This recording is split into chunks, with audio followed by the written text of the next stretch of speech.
From the New York Times, I'm Natalie Kitroeff. This is The Daily.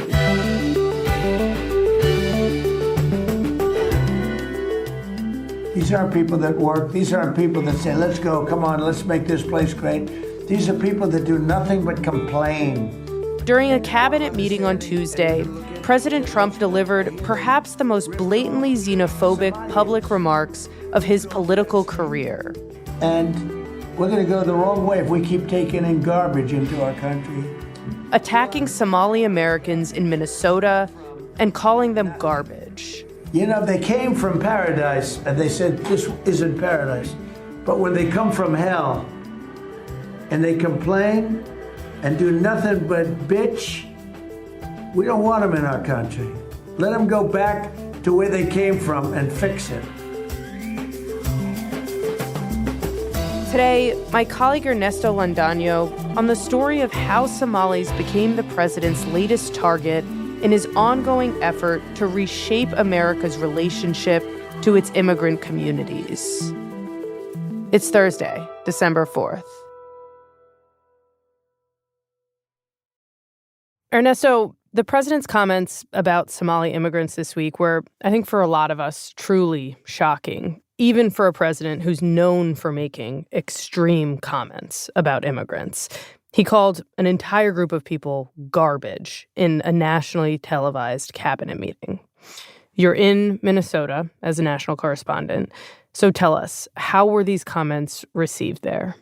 I think people here have been shell-shocked by the comments. I think they're not surprised that the president would say things that are disparaging of the Somali community or about his immigration philosophy. But I do think the tone and tenor of what was said at the White House yesterday struck people here as just beyond the pale. And it's induced a prevailing sense of terror among the 80,000 or so people of Somali ancestry that live in the state, the vast majority of whom are American citizens or legal permanent residents. And they're a big part of the fabric of Minnesota. They're ascendant in politics. There's many Somali Americans who are in the state legislature and hold other local office. They are business owners. They work blue-collar jobs. They work in healthcare. And the idea that overnight their president refers to them as garbage and says that he wishes they would just all go home was truly jarring. Tell me about the terror that you described. What is prompting the fear in the community specifically? This week, we learned that the Trump administration has deployed roughly 100 immigration agents to come in and apparently look for Somalis who are subject to deportation orders. As we understand it, this is a fairly small pool of people. We're talking about maybe a few hundred people who have pending asylum cases or for whatever reason came here legally but fell out of status because they may have committed a crime. So what's happened is there's a sense that a crackdown on immigration is starting to take root in Minnesota and that businesses and homes may become the targets of immigration raids. What this has meant so far is that people are thinking twice about whether they feel safe going to work, even if they have legal status. And just people kind of mulling whether they even feel comfortable going to the grocery store. And the fear is not merely about running into immigration agents. The fear also has become that this prevailing toxic rhetoric about Somalis and Somali culture has empowered people who are racist to do and say things that amount to harassment and hatred. I spoke to a Somali American immigration lawyer who said he's been flooded with calls, including from American citizens who report just being taunted and harassed on the street. You're saying people are seeing this as potentially giving people permission to act on their worst instincts. It's a permission structure. Correct. Okay, I want to talk about why this is happening, why the federal government has turned its attention to this community of 80,000 people. In his diatribe, Trump hinted at the reason for the hostility. He said that Somalis had stolen all of this money. This is a story you've been covering, right? Walk us through how Somalis became the subject of this vitriolic attack from the president. Yeah, I think the origin of this saga dates back to 2020. And what happened was, during the early weeks of the pandemic, state officials were really worried about whether people were being fed, were people going to be housed, as many lost their jobs. And as we all sort of collectively descended into this fearful moment induced by COVID-19. And there was one specific program that state officials were managing to keep vulnerable kids fed during the pandemic. What happened was that turned into a magnet for fraudsters who began registering as meal sites, saying that they were feeding tens of thousands of children, when in reality, what they were doing was submitting bogus invoices and stealing a staggering amount of money. Right. This is something we've known about, right? This was part of the widespread fraud that we saw where pandemic programs were taken advantage of. That's right. And even in the context of the stunning amount of money that people stole during the pandemic, targeting a wide range of programs, including business loans and unemployment benefits. What happened in Minnesota was unique in just the scale, and officials have described it as the most brazen case of its kind just by the sheer number of people involved and the amount of money that was stolen. How far did it actually go? Like, what are we talking about here in terms of scale, in terms of scope? Well, 78 people have now been charged in the scheme in federal court. The vast majority of them are Somali Americans. More than 50 have already been convicted in these cases. And initially, I think many local officials were outraged that this happened, but they essentially said this probably was a one-off abuse during the pandemic when there was a real sense of urgency about getting money to people who needed it. Mm-hmm. However, in recent years, as prosecutors dug into court records and as they started interviewing witnesses, something really jarring came to their attention. This was not, in fact, a one-off.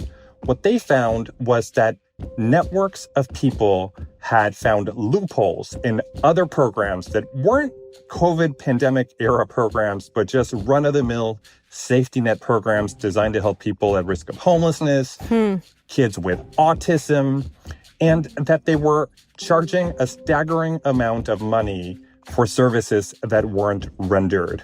And collectively, according to federal prosecutors, up to $1 billion has been stolen just in these three schemes. Remarkable. And what state officials have said was that fraud essentially became the business model and that these people were acting kind of above board. They had office space that they leased all around town. They had websites, they had business cards, and they were sort of stealing staggering amounts of money in plain sight. And state officials tasked with overseeing and supervising these programs were just paying the invoices that came in. Wow. I spoke to a defense lawyer who has represented people involved in some of these schemes, and he said that among the people who were stealing money, over the years, they kind of came to think that it had become so easy to tap into these funds and, get rich fraudulently that they kind of assumed state officials were tolerating this, if not outright authorizing it. And the way he described it was, it was like people were stealing from the cookie jar one day, and the next morning they had refilled it. You're saying this went far beyond just pandemic fraud, and that almost everyone involved in these schemes was Somali Americans. But if the figures were so big, how did it go unnoticed? That is a great question that state officials are really struggling to answer. But I think it's useful to go back in time a little bit and kind of remember the context in which this took hold. So there were red flags that emerged in 2020 when money was gushing into this program to feed children. And when state officials felt overwhelmed by the sheer number of business owners who wanted in on the program, who wanted to be serving meals and be reimbursed for them, and when they started reviewing the invoices that were coming to them, they had questions. And those questions were met with an extraordinary accusation. Which was what? The largest group that was organizing meal providers in this program was called Feeding Our Future. It was a nonprofit organization. And in response to questions from state officials, they essentially said the state was slow walking these new petition for people who wanted in on the program because they were being racist against East African immigrants. And I think it's useful to remember what was happening in the state at the time. This fight is unfolding as Minnesota is grappling with the aftermath of the killing of George Floyd, which, of course, set off a national reckoning over race. So in the state, at that time, nobody wanted to be called a racist, even if it was wholly unfounded. And I think the consensus now among people who have watched the sequence of events was that that really had a paralyzing effect on people in state government who knew something funny was going on, but didn't really want to stick their necks out and stop it.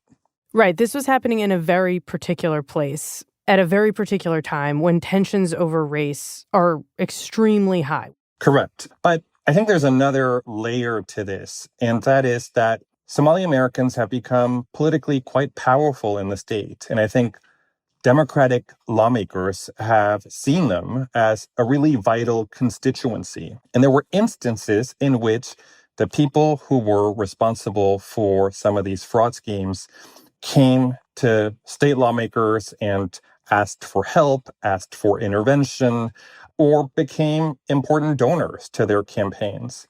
So I think there is a sense that beyond the threat of being called racist, some Democratic elected officials in the state were just really worried that any action they took to question or intervene in a way that would maybe stop these schemes could have alienated a really important constituency.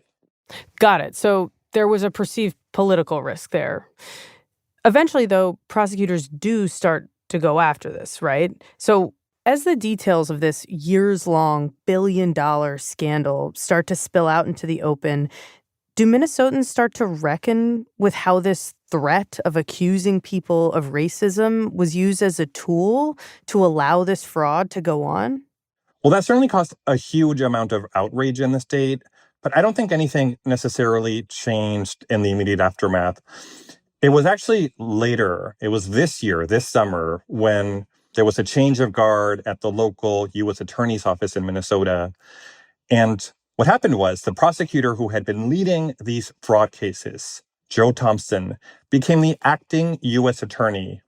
And he took it upon himself to really turn up the volume on the nature and the scope of the problem. He started giving press conferences and interviews in which it started feeling like he was doing more than just indicting individuals who were committing fraud.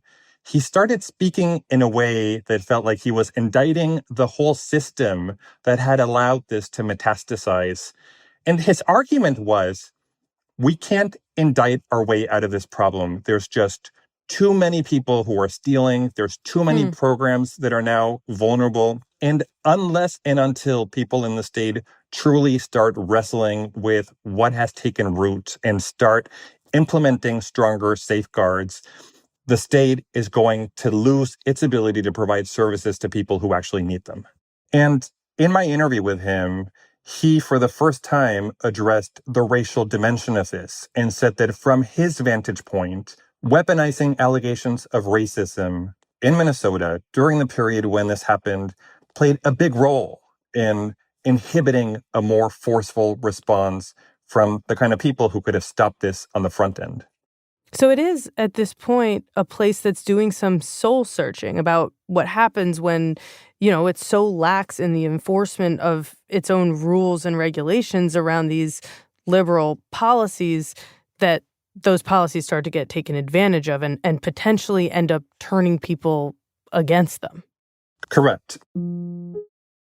And in recent weeks, we start seeing lawmakers start asking some of the right questions. We start seeing the governor implement stronger safeguards to try to prevent fraud and to detect fraud in other programs.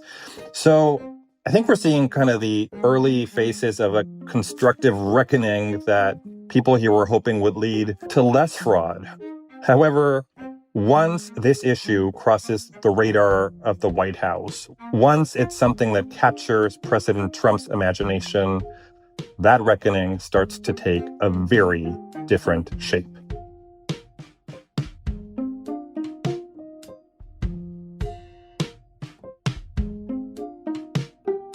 We'll be right back.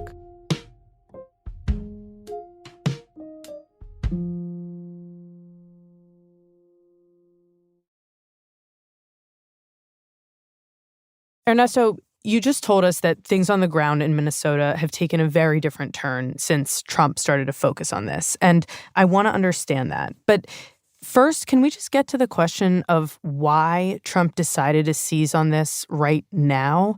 Because you've described this scandal that's been playing out in the background for a while now, for years, with this steady drumbeat of revelations coming out over time. Yeah, I think there were a sequence of events that turned this into a front burner issue for the White House. The first one was a report by Chris Rufo, the conservative activist, which created the inference that some of the money that had been stolen in these schemes in Minnesota had wound up in the hands of terrorists in Africa, namely members of the group Al-Shabaab in Somalia. So this is a figure who has taken on universities and has become very influential in conservative circles. So the fact that he drew attention to this made it land in Washington, D.C. And Rufo here is specifically saying that this money from the fraud, that it has a link to terrorism. That's right. And to be clear, prosecutors have drawn no such link. None of these federal cases have featured any link whatsoever to terrorism. But nonetheless, the headline on this piece was, quote, "The largest funder of Al-Shabaab is the Minnesota taxpayer." Wow. Okay. So that got a lot of attention, whether it was true or not. That's right. And then a few days later, we published a piece that walked readers through how fraud got so pervasive in Minnesota and that examined the role racism and politics played in allowing it to metastasize over the years. And all this was happening at the same time as people in the nation's capital were reeling from that horrific shooting of two members of the National Guard. The gunman in that case was an Afghan man who had been admitted in recent years into the country. And I think that added an element that the administration had more political cover to be more draconian in its immigration crackdown, particularly as it pertained to countries that are riven with instability and conflict. Right. This has really become a moment where the administration has turned its focus to specific groups of immigrants from places that, as you said, have a reputation for instability, for conflict. And the message the White House has been sending about these people is that they're importing cultures into America that are not welcome. You know, Stephen Miller, Trump's domestic policy advisor, recently posted this on social media. He said, quote, "No magic transformation occurs when people from failed states cross borders." And then in his comments on Tuesday, Trump seems to pick up right where Miller left off. That's right. And the desire by President Trump and people in his circle to limit immigration from specific countries dates back to his first term, obviously, and was met with tremendous pushback, both from the public and from the courts. I think now, though, they may feel that they have a little more leverage to push this through, to get more people in handcuffs and out of the country, and to close the door to American immigration based on nationality. And at that cabinet meeting on Tuesday, President Trump said the United States was at a crossroads. You know, our country's at a tipping point. We could go bad. We're at a tipping point. I don't know if people mind me saying that, but I'm saying it. We could go one way or the other. He said that he was fed up with people coming here from impoverished, conflict-ridden countries, and as he sees it, leeching off the welfare state. The welfare is like 88%. They contribute nothing. I don't want them in our country, I'll be honest with you, okay? Somebody would say, oh, that's not politically correct. I don't care. I don't want them in our country. Their country's no good for a reason. Their country stinks. It also just strikes me that this is all happening, this conversation, so much more out in the open than it was in Trump's first term. I mean, I think a lot of us will remember the comment that Trump made about shithole countries. That was behind closed doors. That was a comment made in private that was later revealed. Now he's doing this in front of his cabinet, in front of the cameras rolling. Yeah, I think there's a sense that in this current era, they feel emboldened to say the quiet part out loud and to say things that would have been unimaginable and career-ending for mainstream politicians in the not too distant past. But all of a sudden, we are seeing these ideas and these notions become mainstream policies and mainstream subjects of debate. And to be clear, the people that Trump is talking about here are Somalis, most of whom you've told us have legal status or are citizens. So I want to ask, given that, what do you expect the ICE operations to look like there? I mean, what are they going to do? Who are they looking for? Yeah, I think this is a very challenging mission for ICE, and I think it's likely to look very different from what we've seen earlier this year in places like Chicago or Los Angeles. You know, for starters, the number of people who may be subject to deportation appears to be pretty small. We may be talking about just a few hundred people who may have outstanding deportation orders and who can sort of be put into the system.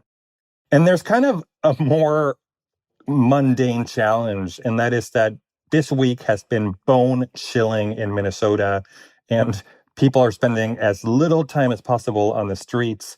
And agents, I think, are facing real pain if they're out and about, knocking on doors, staking out businesses and residences. That in and of itself is going to be a monumental challenge for ICE. Can we pull back here for a minute? Because it's worth saying what we're seeing here isn't just an immigration operation. Trump's comments and these actions seem to be just as much about delegitimizing a group of people who either emigrated here and became American citizens or their parents did. The president is calling into question their Americanness and really calling into question whether your ability as an immigrant or a child of immigrants to call yourself an American depends on where you're from. Yeah, I think this is a really painful question that Somali immigrants are now wrestling with is, what do you do to prove that you're an American? Like, to what lengths do you need to go to truly feel like you belong and that you're part of the fabric of this nation? We're talking about people in many cases who were born here and have known no other homeland. Others arrived here decades ago and have long considered themselves patriots who have been helping build the state, paying taxes, working in really difficult jobs. So, yeah, I think this really leaves people with unsettling questions about what they need to do to be brought into the fold of this country in this political era, and just how much further will this crackdown and this cloud of suspicion reach? What shape could this take in the months ahead? And I'd imagine whether their Americanness could be called into question any time a single or a few members of their community make a mistake. Absolutely. We've heard from local elected officials who say they're deeply concerned that the stage is set for widespread civil rights violations. The vast majority of our Somali community are citizens. So who he just attacked isn't just Somalis. Who he attacked is Somali Americans. Who he attacked is Americans. St. Paul Mayor Melvin Carter looked back to history. I believe that the sacred moments in American history are the moments we've had to decide who gets to be included in the we. Do we mean black people? Do we mean women? Do we mean immigrants? Who is a part of the we when we say we the people? And he said we should be thinking of this moment as one that may define who we are as Americans and as a nation. And Ernesto, what about the reckoning that you described happening in Minnesota around the original scandal that prompted all of this, the fraud. I mean, you had said that the state was really starting to have a conversation about how this fear of being perceived as racist or called racist, the fear of a backlash, had led to this very well-intentioned system being totally corrupted. Where does that conversation stand now? Yeah, it's going to be fascinating to watch how this unfolds in the months ahead. You know, on the one hand, we're in a moment where nobody can turn a blind eye to the fact that fraud is a huge and systemic problem for Minnesota. There's going to be a governor's election next year, and Tim Walz, who's a Democrat, could lose that race if the people who are challenging him on the right from the Republican Party succeed in making fraud the defining issue in the race. I think there's broad agreement that you need systemic change and that you need strong safeguards. And I think also we're starting to see a reckoning among people in the Somali community about the fact that this is a big problem and has created a significant perception issue that many people are now paying the price for. But just as, Minnesota seemed ready to start having a more frank and constructive conversation about race, and even to just talk about the fact that Somalis were largely responsible for these cases of fraud, it's now been bulldozed by the debate over immigration and the xenophobic rhetoric that we're hearing from the president. Right. It's going to be really hard to disentangle these two issues. And I think the pragmatic change that, will likely happen in the months ahead is going to be really hard to divorce from the national politics.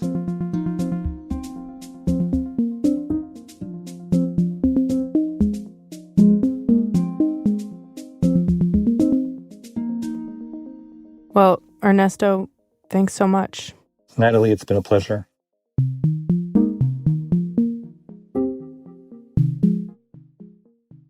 We'll be right back.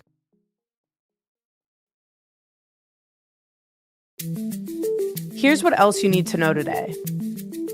On Wednesday, President Trump announced a plan to weaken fuel efficiency requirements for tens of millions of new cars and light trucks, calling them a scam. It was his latest move to gut fuel restrictions put in place by the Biden administration to help address climate change. Trump said the efficiency requirements made cars too costly for automakers to build and too expensive for Americans to buy.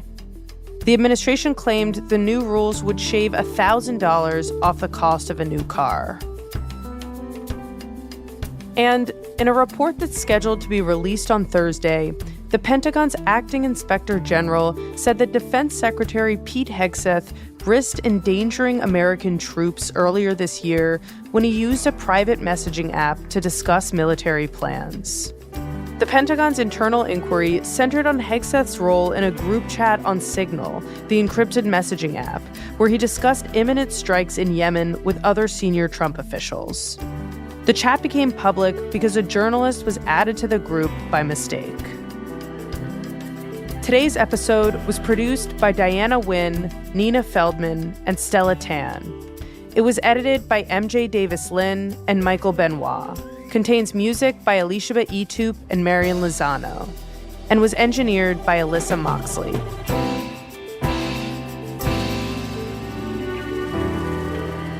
That's it for The Daily. I'm Natalie Kitroeff. See you tomorrow.